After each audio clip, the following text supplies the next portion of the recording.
Hello, this is your buddy Quinn, and this is the introduction to a 1952 Japanese film by director Akira Kurosawa called Ikiru.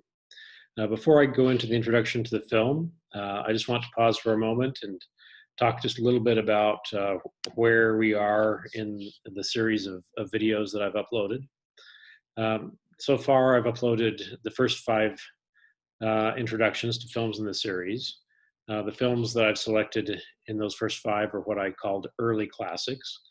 And now we are transitioning to a further five films that are in the period of global cinema from the 1950s to the 1980s. By the 1950s, global cinema actually had an amazing track record. Hollywood had been through a golden age of really remarkable films in the 1930s and 40s, and cinema had been established in a major industry in many countries around the world. The Second World War is now over, and by the 1950s, countries that were involved in that war are really rebuilding, and the art industries are starting up again. And so the 1950s is really an interesting breakpoint in the history of global cinema. Much of the cinematic experimentation of the early classics period, right, let's say from the early part of the 1900s up through the 1940s, would lead by the 1950s into a period of more mature films. Experimentation certainly would continue, but there were a lot of previous examples to learn from, and directors and others who were making films by the 1950s really have hundreds and hundreds of examples of great storytelling. Classical modes of storytelling had been established in many genres of film by this point, which means that the innovation that we do see from the 1950s onward is going to push the envelope really in new ways. In some cases, trying to push it as far as you can to see when the story actually will break. The film that I'm now going to introduce is by the most famous of all Japanese movie directors, Akira Kurosawa. The film's title, Ikiru, in Japanese means to live. It was a film that was released in Japan in 1952, although it didn't make it to the United States until 1956. If you watched the previous film in the series, Bicycle Thieves from 1948 in Italy, you'll see that this is actually a nice bridge from that film. It diverges from Italian neorealism in many ways, but many of the humanistic themes and elements of Bicycle Thieves will continue on into a film like Ikiru. It also experiments with new ways of storytelling. I would say that of the many Kurosawa films that are very famous, Ikiru is probably not the most famous, but it is well known, and I do think it is one of his very best. When we think about Japan in 1952, we need to think about the aftermath of World War II and the effect that had on Japan. So Japan was on the side of the Axis with Germany and Italy in World War II. It lost the war after Germany did, but ended up surrendering to the Americans in 1945. It was devastated by the war. It had lost two of its major cities to nuclear bombs. Its economy was devastated, and it was forced into the humiliation of American occupation beginning in 1945. An American occupation of Japan is going to last for 7 years, from 1945 to 1952. That last year being the year that Ikiru was filmed and released in Japan. When the United States occupied Japan, it imposed a new government structure on Japan, a new constitution, and a constitution notably in which military development was forbidden. And it also censored the film industry. The occupation authorities were particularly sensitive to any filmmaking in Japan that might be perceived as patriotic or nationalistic Japanese propaganda. It was sensitive to films that would portray historical or patriotic events that could trigger a wave of anger against the occupation. And so most films, samurai films and others, that spoke to some of those themes were off limits in the late 1940s while the Americans were there. But there was a very rich tradition in Japanese cinema that goes back to the very earliest days of cinema, around 1900. And Japan has one of the longest and really most prolific film traditions of any country in the world. Even today, it's ranked in the top 5 countries in terms of film production. Japanese film, though, was virtually unknown in the West. There was not very much transfer. It was unknown until about 1950, when one of the directors of this film, Akira Kurosawa's early masterpieces, Rashomon, from 1950, was entered in the Venice Film Festival. And then that really triggered a period of remarkable filmmaking in Japan. I would say the 1950s is probably the golden age of Japanese cinema. And it started also to catch on in the West. In the late 1950s, you would have many Japanese films that would make it to cinemas in the United States, often doing very well at the box office. As film emerged in Japan, it comes from a tradition of really long-standing and rich theatrical productions. So film in Japan was thought of as an extension of the theater. And we could contrast that a bit with the way that film was thought of in Europe. So as filmmaking developed in Europe, it borrowed many of the techniques and art forms and aesthetics of photography. And so it was thought of as a new, wonderful way of doing photography. Whereas in Japan, it was thought of much more as a direct extension of the stage theater. And one of the implications of that is that we see very dramatic emotional dialogues that were common in theater all around the world, especially in Japan. Theater is a place where you have to reach out over space to an audience that might be quite far away. And so acting would tend to be very, very dramatic. And much of early Japanese film ends up having some of those same theatrical characteristics to it, which can make it feel a little bit alienating to a Western viewer. For me, as I watch Japanese cinema, I'm sometimes a little bit uncomfortable with what appears to be overacting and very, very emotive dialogue. I think Ikiru, the film that I'm introducing here, is actually one of the films in which that is less prominent. And I think it makes this film potentially more accessible to a Western audience. A couple of words about the director, Akira Kurosawa. There are really a remarkable number of great Japanese directors, but I think most people would argue that Kurosawa is the best. He's certainly very prolific. He directed 30 major films, about almost one a year in the course of his career. And at least a dozen of those 30 films are really considered to be classics of world cinema. His breakthrough film in the West, which I've mentioned, Rashomon, was extremely experimental in its storytelling.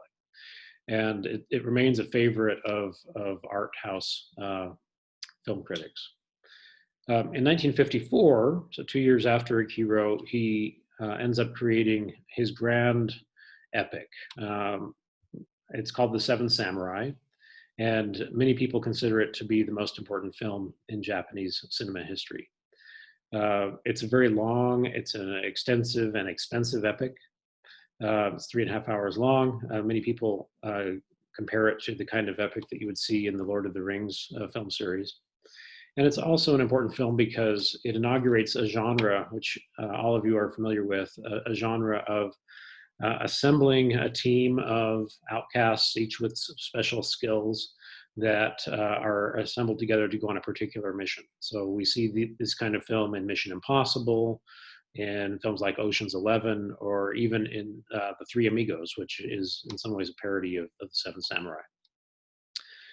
Kurosawa, as a result of so many of his films, has had a massive impact on global film.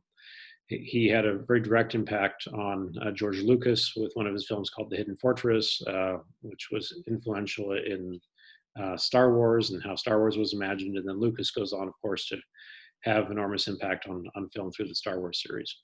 Kurosawa started young, he finished old, and so he directed films for almost 50 years, from the 1930s to the early 1990s.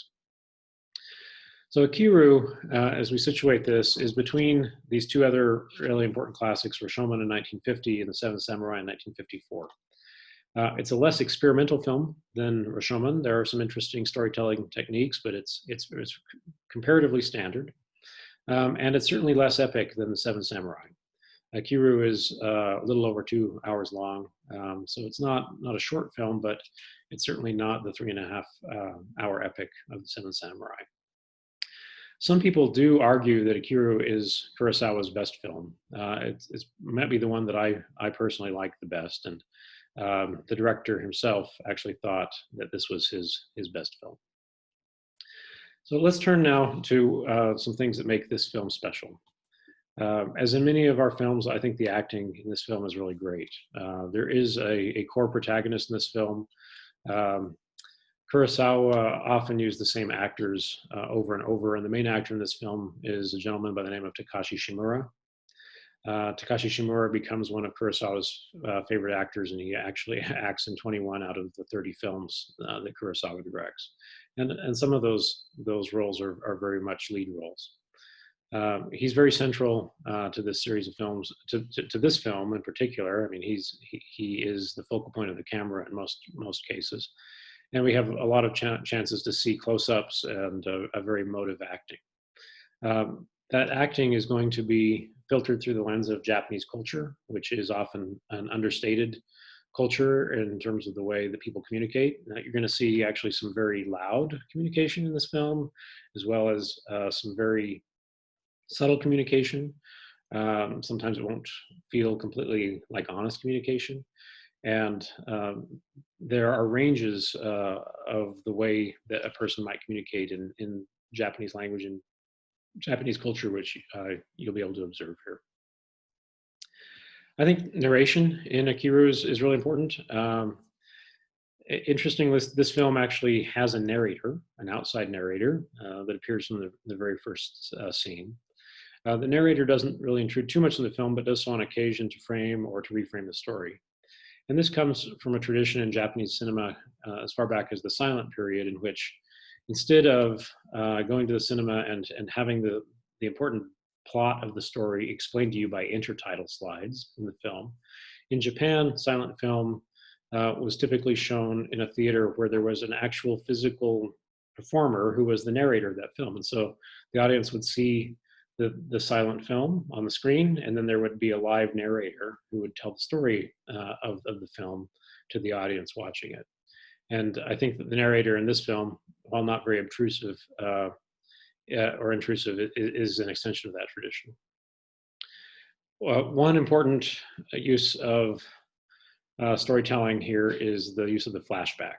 So time is really central to this film, and the flashback is one way in which we explore how things change over time.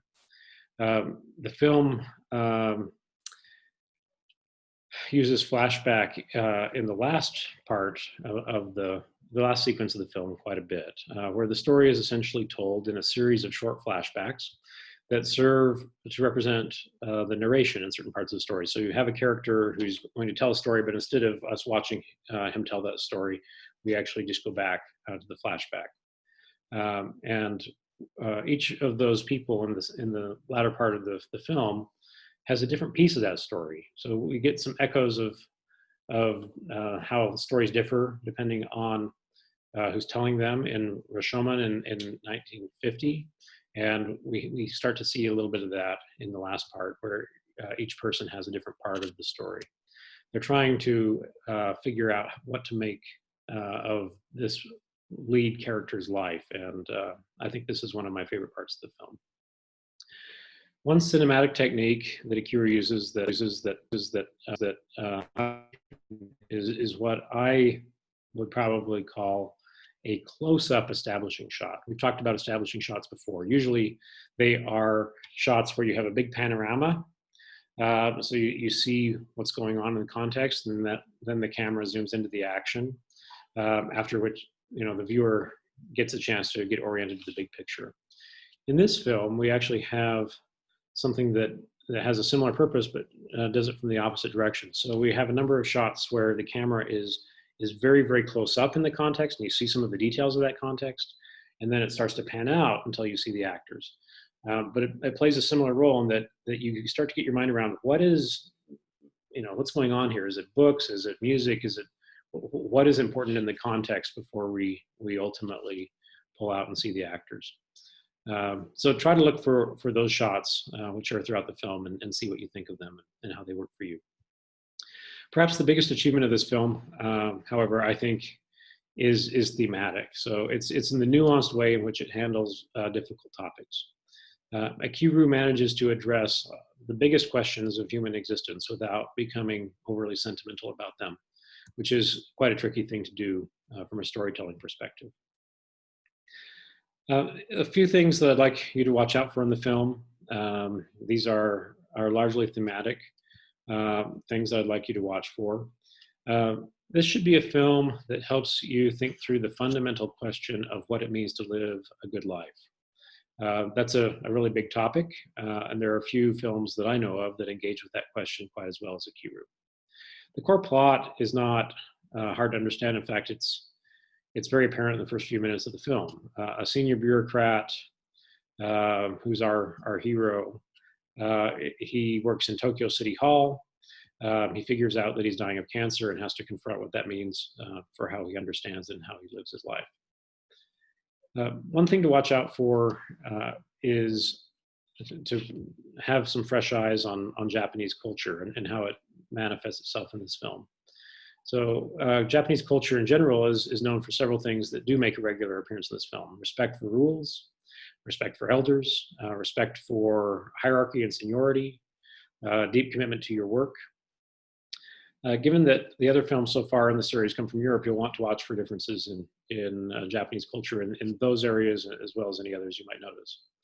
There's also a long tradition in Japan of male work colleagues staying at work late, maybe going out together after hours to drink sake, which is a Japanese alcoholic drink, and really defining their worth, their self-worth, and their identity in relationship to their work colleagues. And that tradition of long after hours drinking appears in the second half of the film in an important sequence. There's also a strong tradition in Japan of collective decision-making, or if not collective decision-making, at least collective support for decisions made by people high up in the hierarchy. And for being very reticent to share your own opinions when they might be in disagreement with others, and especially those that are senior to you. You'll notice that people are not 100% honest with one another in this film. That's partly a cultural artifact here, but also I think it's important to the questions about the good life that the film raises. Just like in Bicycle Thieves, there's an important father-son relationship in this film that you should pay attention to. So try to assess that relationship. Is it good? Is it bad? It's not great, but I'd like you to try to understand why it is the way that it is. And it raises the important question of when a relationship isn't quite what you want it to be, how do you go about strengthening it? Companionship is another major theme of this film. The main character ends up kind of accidentally falling into companionship with a couple of relative strangers. These are moments where he can feel fully heard or fully understood. Think a little bit about those relationships, what makes a good companion, right? And how those companionship relationships might differ from other relationships that he has in the film. The biggest questions of all in this film really are what makes a good life? What is living really about? How do we assess the quality of someone's life? We see examples here of the need to experience the sensations of life, of thinking about being busy versus doing meaningful work, of the importance of making something, of leading with purpose. And I think that you'll see elements of this film in other films that you've seen before. Whether or not they are drawing directly on Ikiru, they're certainly drawing directly on some of the questions that Ikiru raises. So I think that there are pieces of Ikiru in contemporary storytelling, ranging from Ferris Bueller's Day Off to Crazy Stupid Love, to Groundhog Day, and even to the TV series Parks and Recreation. The film, hopefully, will really raise the important question for you. Would your choices in life change if you knew that you were dying? And if so, what would it take to be reborn into a new way of doing things, a reprioritization of what you do without actually having to die? That should be a difficult question for you to answer, and I think it's also a difficult question in this film that isn't 100% resolved. But I think that this film has the potential to change the way that you see life and change the way that you think about your choices. And I hope you'll enjoy it. Have fun.